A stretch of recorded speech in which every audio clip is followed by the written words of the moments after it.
할렐루야, 복된 주일입니다. 지난주엔 제가 태국에 있어서 여러분들을 만나 뵙지 못했는데 오늘 이렇게 날씨는 추워졌지만 복된 주일 여러분 말씀으로 뵐 수 있어서 얼마나 감사한지 모르겠습니다. 오늘 이 자리에 함께 예배드리는 여러분들, 또 유튜브를 통해서 이 말씀을 접하며 예배드리는 여러분들에게 하나님의 말씀의 특별한 은혜가 함께 하시기를 축복합니다. 오늘은 저희들에게 굉장히 중요한 이슈일 것 같아요. 아마 우리 교회들에게 있어서도 가장 중요한 본질적인 질문을 하면서 우리가 함께 시작했으면 합니다. 우리는 지금 이 땅에 그리스도인으로 사는데 우리는 군중인가 아니면 제자인가 하는 이 문제가 오늘 중요한 우리가 생각해 봐야 될 문제인데요. 특별히 우리가 마태복음 5장 1절에 보면 우리가 잘 알고 있는 마태복음 5장은 산상수훈의 도입부예요. 이 도입부 5장 1절, 2절이 이렇게 시작합니다. 예수께서 무리를 보시고 산에 올라가 앉으시니 제자들이 나아온지라 입을 열어 가르쳐 가라사대. 지금 우리 그리스도인들에게 가장 중요한 예수님의 가르침의 핵심은 산상수훈에 다 모아져 있다는 것을 우리가 잘 알고 있는데요.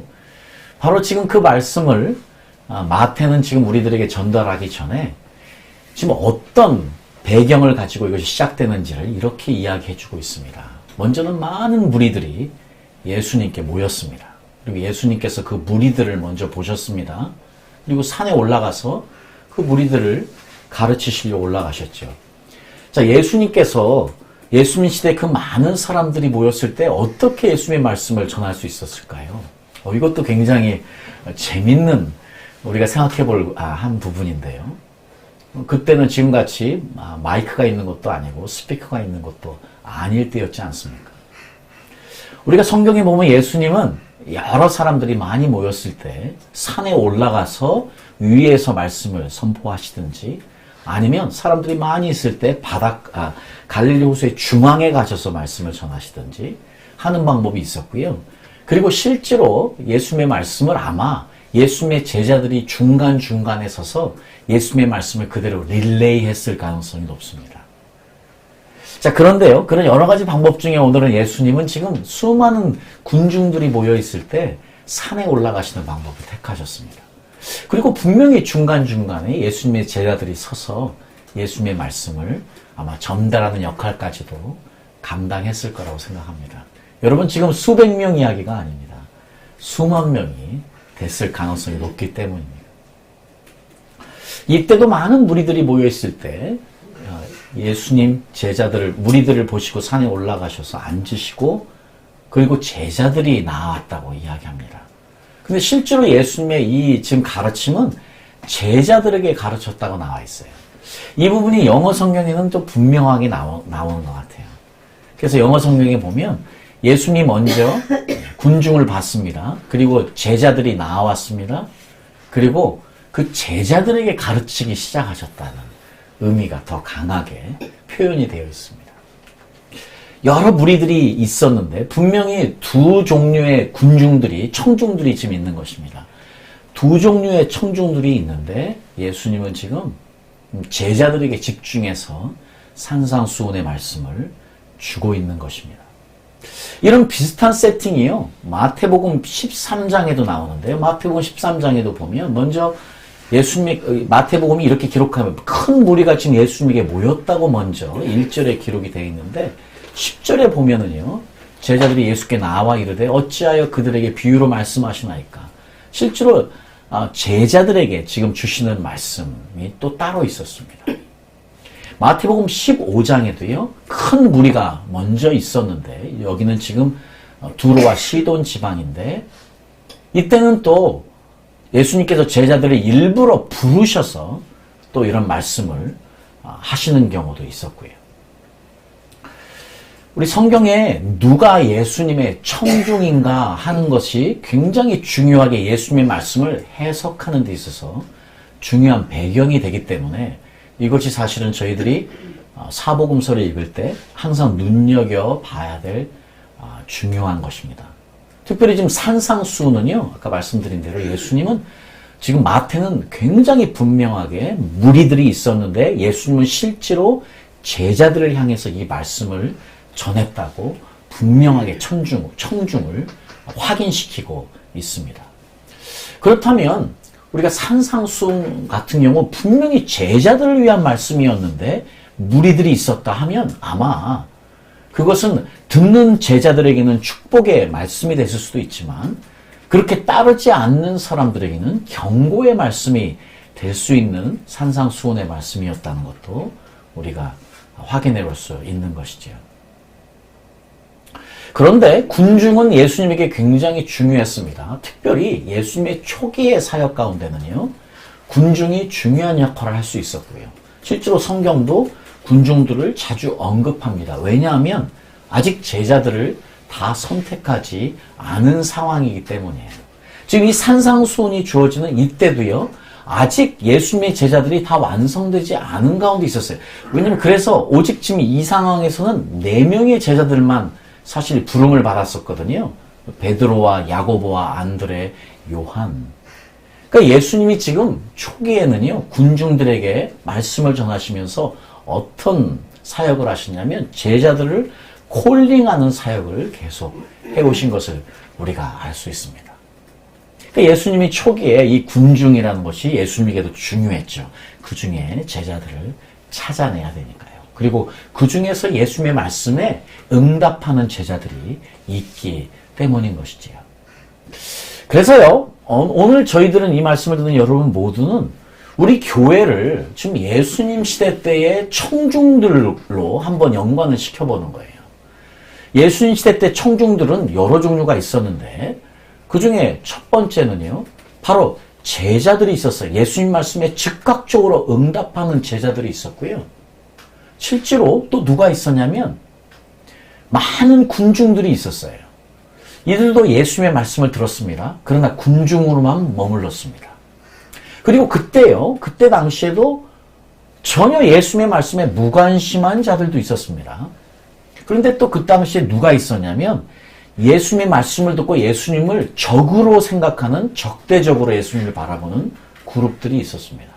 그래서요, 예수님 시대를 오늘날 우리의 시대로 한번 비교를 해보면서 볼 수 있으면 제가 다이어그램 하나 만들었는데 이렇게 한번 볼 수도 있을 것 같아요. 제자들이 있고 군중들이 있고, 제가 컴퓨터 기술이 없어서 세 번째 동그라미를 못 만들었습니다. 그래서 무관심한 그룹이 있고, 원 끝에 적대적인 A4라고 해서 적대적인 그룹이, 이렇게 4그룹이 있습니다. 아마 오늘날도 여전히 이 4그룹이 존재하고 있는 것 같아요. 이것이 저희들에게 왜 중요하냐? 그러면 제가 이제 여러분들에게 오늘 말씀 나누고 싶은 건 교회는 어떻게 이루어지느냐 하는 것이에요. 오늘날 교회는 어떻게 이루어지느냐? 예수님의 세팅을 그대로 가져와 본다면 교회는 사실 A1 제자들의 모임이어야만 해요. 교회는 제자들의 모임이어야만 하는데 안타깝게도요, 이 교회는 두 종류의 그룹들이 있습니다. 바로 예수님을 따르는 제자들과 또 예수님을 따르는 것 같은데 군중으로 머물고 있는 두 그룹의 사람들이 모이는 것이 교회인 것이 안타까운 현실입니다. 그래서 이게 저희들이 굉장히 중요한 것 같아요. 나는 지금 군중에 속해 있는지 제자들에게 속해 있는지. 제자들에게 속하는 것은 옵션이 아닙니다, 여러분. 하고 싶으면 하고 아니면 마는 것이 아니고요. 우리는 예수님을 따르는 자들은 제자들이 돼야만 되는 것이거든요. 자, 그래서 이제 오늘 이 말씀이 저희들에게는 굉장히 중요한 본질적인 질문이고 또 답변을 얻어야만 하는 시간인 것 같은데요. 자, 그러면 우리가 일단은 두 종류만 생각해 볼게요. 교회의 입장, 이제 교회의 실제적인 역할은 그런 의미에서요. 이 지금 교회 안에 있는 군중들을 제자화시키는 것이고요. 그리고 무관심한 A3 그룹을 또한 데려와서 전도하는 것이고요. 어찌 보면 적대적인 사람들은 그냥 내버려둬도 되지 않나 생각해 봅니다. 물론 그 사람들도 하나님의 은혜 가운데 있으니까 그렇게 적대적이다가도 예수님을 믿는 케이스들을 우리가 많이 보지 않습니까? 어쨌든 교회의 역할은 A1의 제자들을 만들기 위해서 A2도 제자들로 만들고 A3도 A4도 데려와서 제자들로 만드는 것이 이제 교회의 역할인 것 같은데요. 지금 현재 우리 안의 교회는 안타깝게도요, 제자들보다 군중들이 더 많을 수 있다는 것도 어쩔 수 없는 사실입니다. 예수님 시대 때도요, 제자들을 수만 명이 짓밟히고, 조금 이따 이제 보면 알지만, 사람들이 짓밟힐 정도로 사람들이 찾아왔어요. 그런데도 제자들은 몇 명이었습니까? 12로 시작해서 70명으로. 또 그리고 그것이 마지막 고린도전서에 보면 예수님 마지막 부활하시고 나서 나타나신 제자들의 숫자가 500여 명이었거든요. 그러니까 예수님은 그 수많은 사람들 가운데 500여 명 건지시고 가신 거예요. 자, 그런 것처럼 오늘날 교회에도요, 제자들만 모일 수 있으면 좋지만 군중들이 많이 있다는 사실을 우리가 어쩔 수 없이 인정해야만 될 것 같습니다. 그러면 교회 역할은 결국 그들을 제자화 시키는 것이고요. 그러면 이 시간에는요, 그러면 누가 군중인지, 누가 제자인지, 한번 말씀만 가지고 한번 비춰보면서 나는 지금 어느 그룹에 속해 있는지를 확인해 본다면, 오늘부터 내가 앞으로 어떤 방향성을 가지고 주님 오시는 그날까지 나아가야 될지에 대한 방향이 나오고 답이 나오는 것이지요. 자, 군중들도 아무나 되는 것이 아닙니다. 군중도 조건이 있습니다. 어떤 조건이냐? 첫 번째 군중이 되는 조건은요, 누가복음 6장에 보면 나옵니다. 누가복음 6장에 보니까 수많은 사람들이 예수님의 놀라운 병고침과 기적의 역사들을 듣고요, 온 무리가 모였습니다. 결국 예수님을 만지려고 힘썼대요, 그들이요. 이 무리들이 예수님을 만지려고 힘썼답니다. 자, 제자는요, 예수님을 따르는 사람입니다. 그런데 군중들은요, 예수님을 따르기보다는 만지려고만 한 사람이라는 것을 우리가 알 수 있습니다. 물론 그렇지요. 예수님의 옷자락이라도 만지면 낫겠다는 믿음을 가지고 실제로 놀라운 기적을 경험했던 혈루증 앓는 여인도 있습니다. 그러나요, 지금 많은 사람들은 왜 만지려고 합니까? 지금 그런 믿음으로 오는 것이 아니에요. 지금 혈루증 앓는 여인이 낫는 것처럼요, 지금 저분 옷자락만 만져도 무슨 역사가 있구나 하는 지금 마음에 뭔가 표적을 바라보면서 따라다니고 그냥 만지고 싶었던 이런 게 강했던 것 같습니다. 자, 그렇습니다. 우리가 사실은요, 교회는요, 어떤 열망을 가지고 나와야만 해요. 그것이요, 병고침이 됐던 어떤 필요를 채움받는 것이 됐든 어쨌든 저희들은 이 옷자락이라도 만지고 싶은 마음으로 나오는 것이지요. 이런 열망이 예수님께 인도하는 것이고요. 자, 그것이 전혀 나쁜 동기가 아니지요. 이런 어떤 동기를 가지고 나오는 것, 이렇게 시작이 되는 것이지요. 그러니까 군중들로 시작이 되는 것이에요. 제자가 되기 위해서는 군중이 돼야만 되는 것이에요, 먼저는요. 그리고 먼저는 예수님의 옷자락을 만지든 무엇을 예수님을 만져서 경험을 해야 되는 거예요. 그런데 이제 거기에 머무르게 되면, 내가 경험하는 것에만 머무르게 되면 이제 군중으로 남아있게 되는 것이고, 예수님을 따르는 것은 그 다음에 일이 되는 것이지요. 예수님이 이것을 너무 잘 아셨어요. 그래서 예수님이요, 자, 이런 이야기도 바로 요한복음 6장 26절에 하시는데요. 예수님께서 대답하여 이르시되 내가 진실로 진실로 너희에게 이르노니 너희가 나를 찾는 것은 이적을 본 까닭이 아니요 떡을 먹고 배부른 까닭이로다. 지금 이들이 이적을 본 까닭, 지금 예수님께서 이적을 행하시는 이유가 무엇입니까? 지금 이적을 행하시는 이유는 예수님이 누구신지를 알리는 거예요. 그리고 예수님이 가져오신 하나님의 나라가 어떤 나라인지를 알리는 것인데, 실제로 예수님이 행하시는 이적을 보고 그것을 아는 것이 아니고 떡을 먹고 배부른 까닭이래요. 지금 예수님께서 이 말씀을 하신 것은요, 바로 언제 후냐면 5,000명을 먹이신 후예요. 지금 5,000명을 먹이신 후에 이 말씀을 하시는 거니까, 지금 많은 사람들이 5,000명 먹이신 이야기를 듣고 엄청나게 또 모인 거예요. 무엇을 경험하려고요? 먹고 배부르려고요. 지금 예수님의 정확한 의미는 또다시 예수님이 하시는 기적을 보고 먹고 배부르려는 까닭이라고 예수님이 그들의 의도를 정확하게 파악하십니다. 지금 마치 그들이 왜 모였느냐? 서커스 와서 구경하는 것처럼 구경꾼으로 모인 거예요. 어떻게 보면 이들이 지금 집중하고 있는 것은 육에 집중하고 있는 거예요. 예수님은 지금 그 기적을 통해서 하나님의 나라를 전하고 아버지의 뜻을 알리기를 원하시는데 사람들은 거기에 관심이 없고 오직 예수님이 행하시는 이 퍼포먼스에 관심이 있는 거예요. 그것조차도요, 자신의 육을 채우려고 하는, 자신의 육에 집중된 모습을 보시고 예수님이 지금 한탄하시면서 그들의 중심을 이렇게 표현하신 것이지요. 그러니까 군중은 떡을 먹고 배부른 무리들인 거예요. 내 배 따뜻하면 되는 거예요. 군중들에게는요. 그래서 지지난주에도 생각해 봤더니요. 그 표적만을 구하는 무리들, 우리 요한복음 2장에서 예수님께서 많은 사람이 그의 행하시는 표적을 보고 그의 이름을 믿었으나 예수님이 그 몸을 그들에게 의탁하지 않았다. 그들을 신뢰하지 않았다 하는 이야기가 저희들에게 새삼스럽게 다가오는 것입니다. 왜냐하면 지금 많은 사람들이 예루살렘에서도 표적을 보고 믿음을 믿기까지 했어요. 그런데 그들의 믿음이 불완전한 거예요. 그들의 믿음은 너무 제한적인 거예요.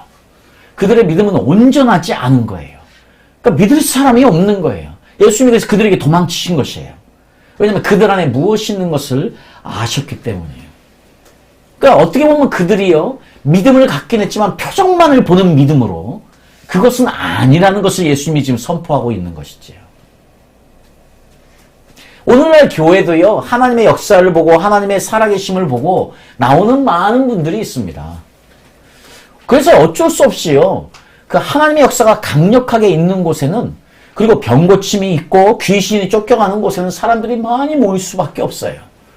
그것은 어쩔 수 없는 거예요. 그리고 그것이 힘이에요. 또 그래서 사람들을 전도하기 위해서 예수님이 의도적으로 기적을 행하신 것이고요. 자, 예수님도 분명히 군중들을 모이게 했습니다. 군중들을 위해서 기적도 행하셨습니다.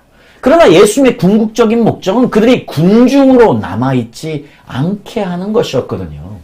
그런데 그 군중으로 남아있는 자들은 여전히 자기의 영광을 더 취하고 하나님으로부터 오는 영광을 구하지 않는 사람이라고 예수님이 이야기합니다. 그러면서 그들을 요한복음 5장에 모세의 글도 믿지 않는 자들이 어찌 내 말을 믿겠느냐 하고 이야기하시는 것이지요.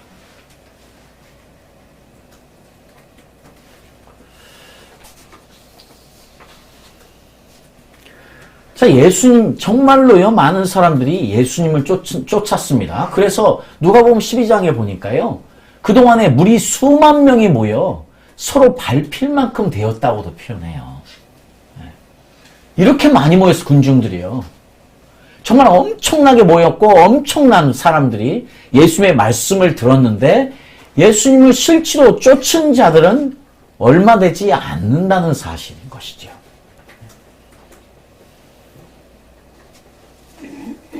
자, 지금까지 예수님이 말씀하신 군중들의 모습들을 잠깐만 보니까요, 이 군중들은 어떤 사람들이었냐면 한마디로 말하면 자신의 필요를 가지고 예수님을 따른 무리들이었습니다.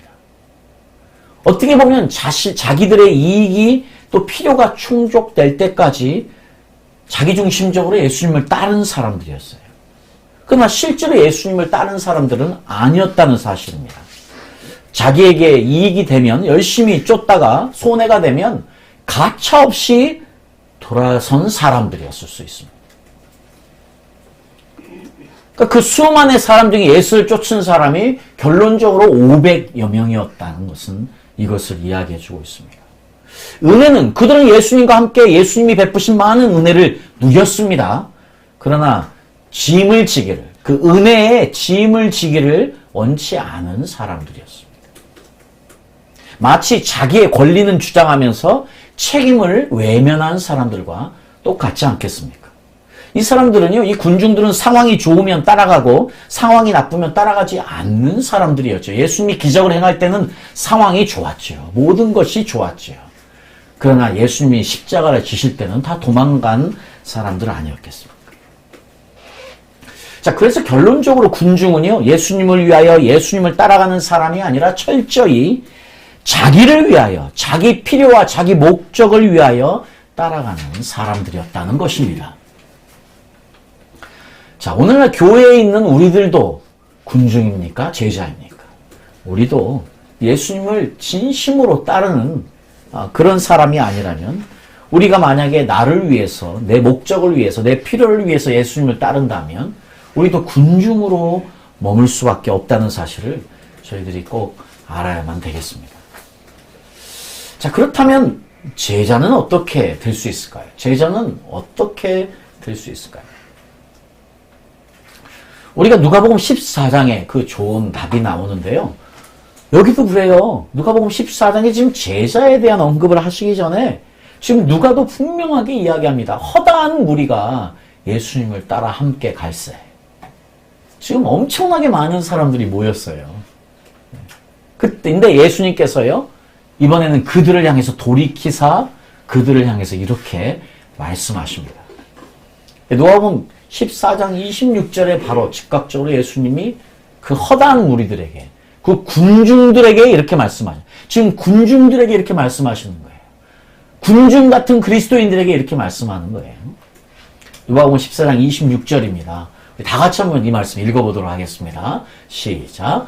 무릇 내게 오는 자가 자기 부모와 처자와 형제와 자매와 및 자기 목숨까지 미워하지 아니하면 능히 나의 제자가 되지 못하고. 참 어려운 일입니다. 예수님의 제자가 되는 것은 자기 목숨뿐만이 아니고 자기 부모도 버리고 자기 처자도 버리고 형제 자매도 버려야 된답니다. 참 어려운 일이죠.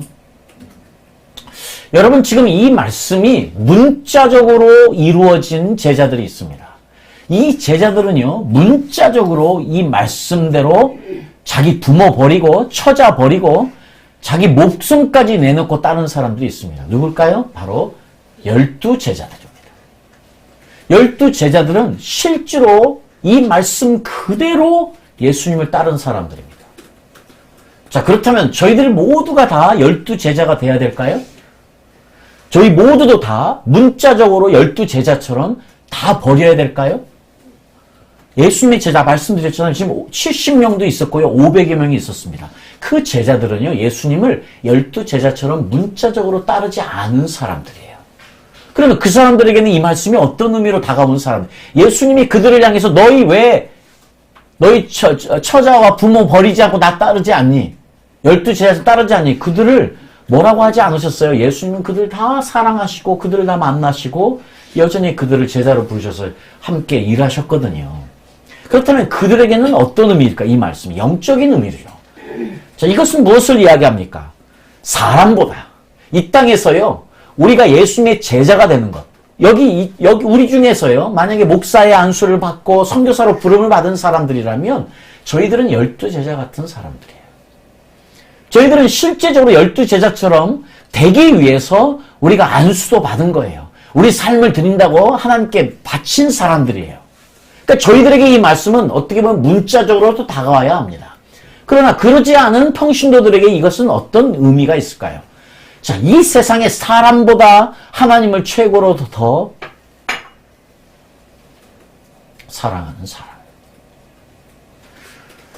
자, 하나님을요, 사람보다 더 사랑하는 사람, 그 사람이 제자가 되는 것이지. 이것은 영적으로 우리 모든 제자들에게 다 적용되는 이야기입니다. 우리는 이 세상에 그 어떤 어느 누구보다 하나님보다 더 사랑하는 어떤 존재도 있어서는 안 되겠습니다.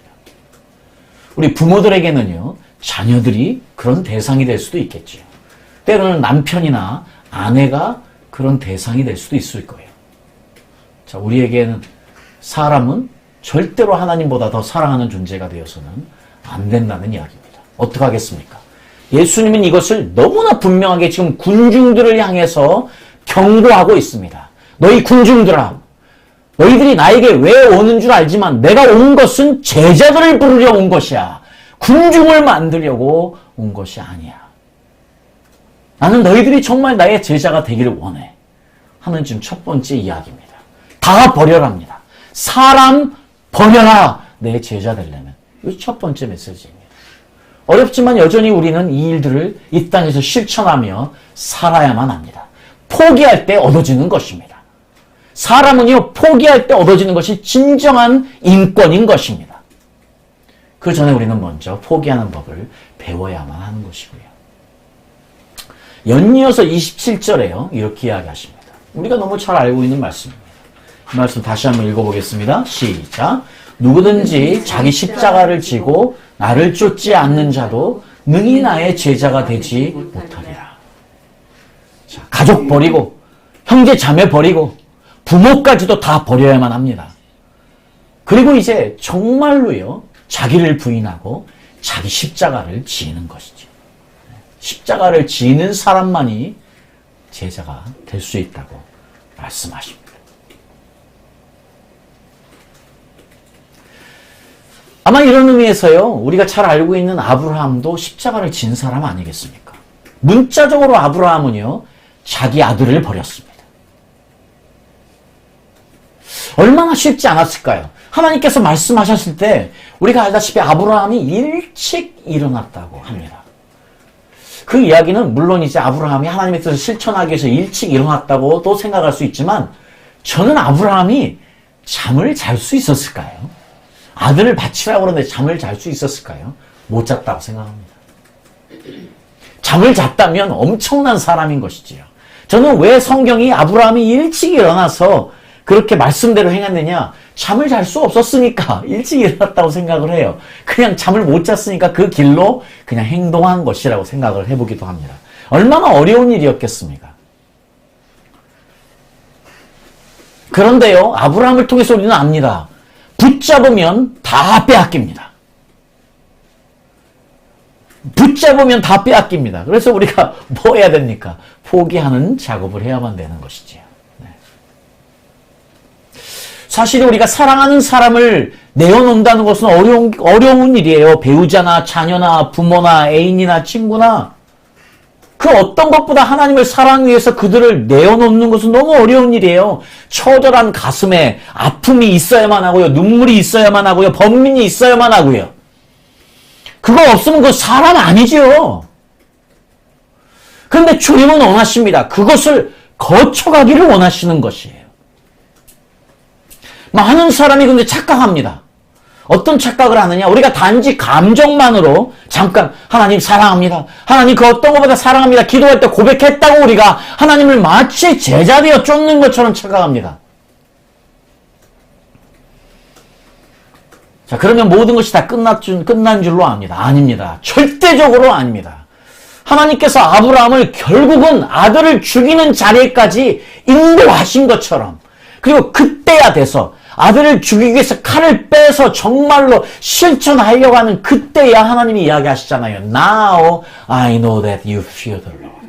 이제야 비로소 네가 나를 경외하는 줄 안다 하신 것처럼요. 우리도 다 그 자리로 가야만 되는 것입니다. 나를 죽이는 일, 그것은 바로 하나님을 더 사랑하는 길이기 때문입니다. 그리고 내 십자가를 져야만 합니다. 나는 지금 무엇을 놓아야만 합니까? 내 손에 있는 무엇을 놓아야만 그분을 쫓을 수 있습니까? 우리가 그분의 진정한 제자가 될 수 있습니까? 연이어서 지금 예수님이 십자가를 지고 나를 쫓으라고 지금 경고하고 계십니다. 누구에게? 군중들에게. 그러면서 예수님이 한 번 더 너무나 어려운 말씀을 하십니다. 같은 장 33절에 이렇게 먼저 이야기합니다. 너희 중에 누구든지 자기의 모든 소유를 버리지 아니하면 능히 내 제자가 되지 못하리라. 이 말씀을 듣는 군중들은 누가 과연 예수님을 따를 수 있을까 하고 다 떠나버렸을 수도 있습니다. 예수님은 그거 개의치 않고 모든 소유를 다 버려야만 된답니다. 그러면서 예수님이요, 이 모든 소유를 버리라고 하시면서 예로 들어주는 사람들, 28절 보십시오. 너희 중에 누가 망대를 세우고자 할진대. 지금 이 망대는 뭐냐면요, 전쟁터에서 맨 앞에 망대를 세워놓고 적군을 동찰하는 역할을 하는 거예요. 적군을 살펴보는 역할을 하는 망대예요. 지금 마치 전쟁터에 나간 사람이 망대를 세워놓는 거예요. 근데 망대를 세울 때 그 비용을 계산하지 않고 하다가 그걸 세우지도 못하는 꼴이 되는 이야기를 지금 하고 있는 거예요. 지금 우리 가진 소유를요, 다 내어놓으려면 뭐부터 해야 되는지 압니까? 내가 무엇을 가지고 있는지부터 알아야 돼요. 내가 지금 내 손에 무엇을 움켜쥐고 있는지를 확인하라는 작업을 이야기하십니다. 연이어서요, 31절에 또 임금이 다른 임금과 싸우러 갈 때에 먼저 앉아 1만으로서 저 2만을 가지고 오는 자를 대적할 수 있을까? 역시 지금 또 전쟁터의 이야기를 하고 있어요. 전쟁에 나간 자가 1만만, 10,000명만 가지고 가면 2만 명과 어떻게 싸우겠느냐 하는 이야기를 하면서요. 지금 계속해서 전쟁터의 애를 가지고 오면서 지금 자기 소유를 다 포기하지 않으면 내 제자가 될 수 없다는 말씀을 하시고 있거든요. 여러분, 우리의 이 땅의 삶이 영적 전쟁인데요. 이 전쟁에서 우리도 꼭 확인해야 되는 것은 지금 내가 내 손에 무엇을 소유하고 있느냐를 확인하라는 것이에요. 지금 예수님의 이 말씀은 굉장히 그래서 구체적입니다. 너 지금 무엇 가지고 있니? 가지고 있는 것을 뭉퉁거리는 것이 아니라 정확하게 알아서 이 소유를 버릴 때에만이, 가진 것을 정확하게 알고 무엇을 버려야 되는지 아는 사람만이 영적 전쟁에서, 이 땅의 전쟁에서 승리할 수 있는 사람이라는 거예요. 이런 자만이 내 제자가 될 수 있다는 거예요. 너무 어렵습니다. 저도 여러분들에게 이 말씀을 전하지만 제가 지금 이런 준비가 돼서 말씀 전하는 게 아니고요. 그냥 말씀이니까 전하고 저도 도전받는 겁니다. 절대로 너무 어렵습니다. 어렵지만 이것이 진리입니다, 여러분. 해야만 하는 것이에요. 절대 우리는 군중으로 머물러서는 안 되는 것 아니겠습니까? 예수님이 누가복음 10장에 이 말씀을 분명하게 하시면서요. 또 계속 연이어서 여러 다른 말씀, 요한복음 14장에 보면 또 이런 말씀도 하셔요. 너희가 나를 사랑하면 나의 계명을 지키리니 나의 계명을 가지고 지키는 자라야 나를 사랑하는 자니라. 지금 제자들의 이야기합니다. 제자는 예수님을 사랑하는 자예요. 예수님을 사랑하는 자는 말씀을 지키는 자입니다. 그러니까 결론적으로 예수님의 말씀을 지키지 않으면 예수님을 사랑하는 자가 아니고, 결론적으로 예수님의 말씀을 지키지 않으면 제자 아니에요. 금방 누가복음 14장에 예수님께서 군중을 향해서 말씀하신 부모 버려라, 형제 버려라, 사람 버려라, 너 물질도 버려라, 그리고 너만을 죽이고 너의 십자가를 나를 쫓아라 하는 말씀이 문자적으로 우리에게 실천되지 않으면 우리는 제자 아니라는 거예요. 그러면서 요한복음 15장에 연이어서요, 제자를 이렇게 또 결론지어 이야기하십니다. 이 말씀 다 같이 읽어보겠습니다. 시작. 너희가 내 안에 거하고 내 말이 너희 안에 거하면 무엇이든지 원하는 대로 구하라. 그리하면 이루리라. 너희가 열매를 많이 맺으면 내 아버지께서 영광을 받으실 것이요 너희는 내 제자가 되리라. 자, 우리가 어떻게 다 버릴 수 있습니까? 우리가 버리려고 해서 버릴 수 있을까요? 안 됩니다. 여러분, 우리는 이 두 가지의 미묘한 차이를 잘 이해해야 되는데 어떤 것이냐면요. 우리가 율법적인 사람이 되느냐, 아니면 자발적으로 거룩해지느냐 하는 문제예요. 우리가 거룩해지는 것도요, 두 가지가, 우리가 막 애써서 거룩하게 되어지는 방법이 있고요. 또 그리고 그냥 가만히 있어도 우리 안에 있는 성령이 나를 그냥 거룩하게 만드는 방법이 있습니다. 물론 두 가지가 다 함께 가는 것이에요. 그런데요, 우리가 애써가지고 되잖아요. 그럼 율법주의자 되기 쉽습니다. 물론 그렇습니다. 그런데요, 지금 오늘 말씀은요, 무슨 이야기를 해주냐면 우리가 이 땅에 살 수 있는 일이 없다는 거예요.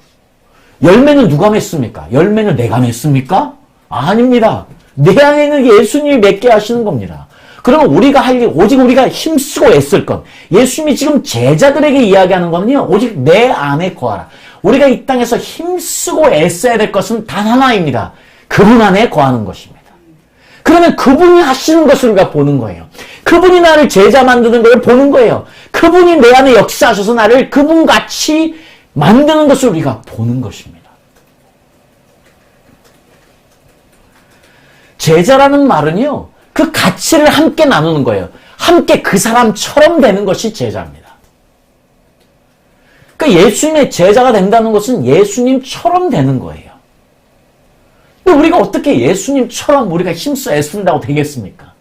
우리가 할 수 없지. 그러나 우리는 압니다. 내 안에 계신 성령님. 내 안에 계신 성령님이 그것을 가능케 하신다는 것을 압니다.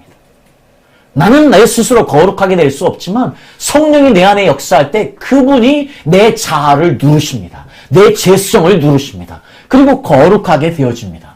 그러면 우리가 우리가 무엇이 됩니까? 그동안 여러 번 말씀드린 대로요. 우리가 네피오스에서 철딱선이 없는 아이에서 테크논이 되는 거예요. 우리가 정말로 내 안에 거하는 것, 예수님만 테크논처럼 아버지만 의지하는 사람처럼 테크논, 이것은 아버지만을 의지하는 아이 아닙니까? 우리가 테크논이 되어지면, 그 말은 우리가 예수님 안에만 거하게 되어지면 결론적으로 어디까지 갑니까? 호이오스, 하나님 같은, 아버지 같은 아들이 되는 겁니다. 결국 제자가 된다는 것은 예수님처럼 된다는 것이고요. 예수님처럼 된다는 것은 하나님 아버지처럼 된다는 것이고요. 이것이 우리는 할 수 없지만 내 안에 계신 성령님이 이것을 가능케 하신다는 겁니다. 내 안에 있는 성령님이 이 예수님처럼 우리를 만들어 간다는 사실인 것이지. 자, 그래서 우리가 오직 그분 안에 거하기를 힘쓰고 했을 때 그분이 내 안에 많은 열매들을 맺게 하셔서 우리가 비로소 그분이 원하시고 기뻐하시는 제자가 될 수 있다고 우리 요한복음 15장이 결론적으로 저희들에게 말씀해주고 있습니다. 예수님을 따랐던 많은 제자들이, 많은 사람들이 함께 있었습니다. 그런데 오늘날 우리 교회를 한번 보십시오. 우리 교회 안에 제자들 많지 않습니다. 군중들이 너무 많습니다. 만약 우리가 목회자라면, 우리가 선교사라면 우리는 이 사실을 너무 잘 알아야 됩니다. 군중은 군중을 낳습니다. 제자는 제자를 낳습니다. 지금 목회자들에게, 선교사들에게 지금 제자냐 군중이냐 하는 문제는 지금 교회에 죽느냐 사느냐의 문제인 것입니다.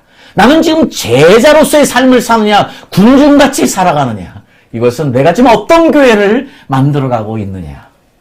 내가 지금 섬기는 성도들은 어떤 사람이 돼가고 있느냐와 동일시할 수 있는 것이지요. 안타깝게도 교회에는 종교인들이 너무 많습니다. 그 말은 군중이 너무 많습니다. 그렇습니다. 이 군중들이요, 이 종교인들이요, 마치 제자들 같이 행동합니다. 전투도 합니다. 그런데요, 그 강, 루비콘 강은 넘어가려고 하지 않습니다. 자, 교회에 대해서, 하나님에 대해서 잘 알려고 합니다. 그래서 참고는 합니다. 그런데요, 깊이 발을 들여놓을 생각은 하지 않습니다. 말씀도요, 압니다. 그런데 말씀을요, 참고서로만 사용하려고 그러지, 교과서로 사용하려고 하지 않습니다.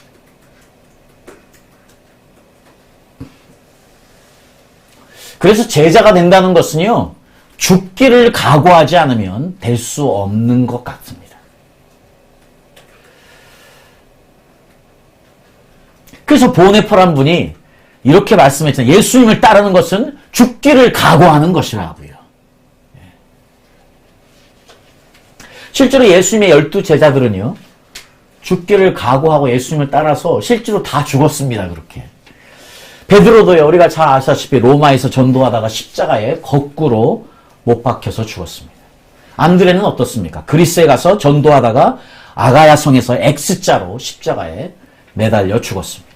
야고보는요, 예루살렘에서 헤롯에게 칼로 목 베어서 죽었습니다. 빌립은요, 소아시아에서 전도하다가 기둥에 매달려 죽었습니다. 바돌로메는요, 알메니아에서 전도하다가 거꾸로 십자가에 매달려 죽었습니다.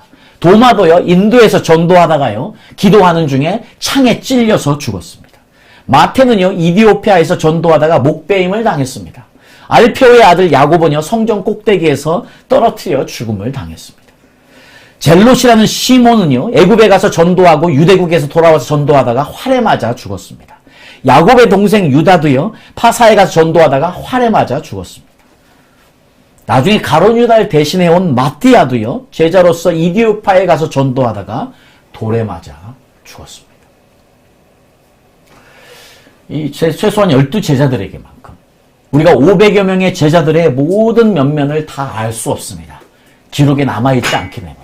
근데 적어도 12제자들은 전부 다, 요한만을 빼놓고요, 전부 다 순교를 당했습니다. 자, 오늘 저희들에게도 제자가 되는 것, 이것은 이렇게 심각한 문제이고 중요한 문제인 것 같습니다. 여러분은 어떤 마음으로 오늘 예배를 드리기 위해서 앉아 계십니까?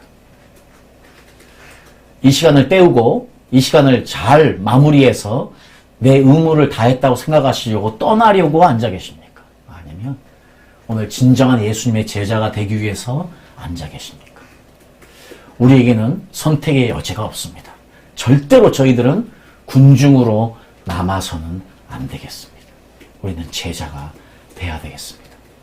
안타깝게도 오늘날 교회에는 너무나 많은 군중들이 함께 앉아 있습니다. 때로는요, 마치 군중들이 옳은 것처럼 보입니다. 마치 군중처럼 사는 것이 옳은 신앙생활을 하는 것처럼도 보입니다. 그러나 오늘은 우리 다시 한번 예수님의 말씀에 있는 그대로 우리가 우리 스스로를 내어놔야만 되겠습니다.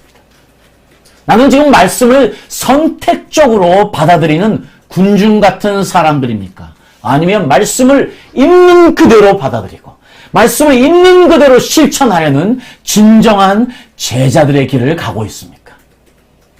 오늘 이 말씀, 우리 모두에게 이 말씀을 듣는 이 자리에 있는 여러분들에게, 유튜브를 통해 이 말씀을 듣는 여러분 모두에게 정말로 큰 도전의 말씀이 되기를 예수님의 이름으로 축복합니다. 여러분 한 분도 군중에 남아있지 않고 제자 되어서 천국에서 다 만날 수 있기를 예수님의 이름으로 축복합니다. 아멘.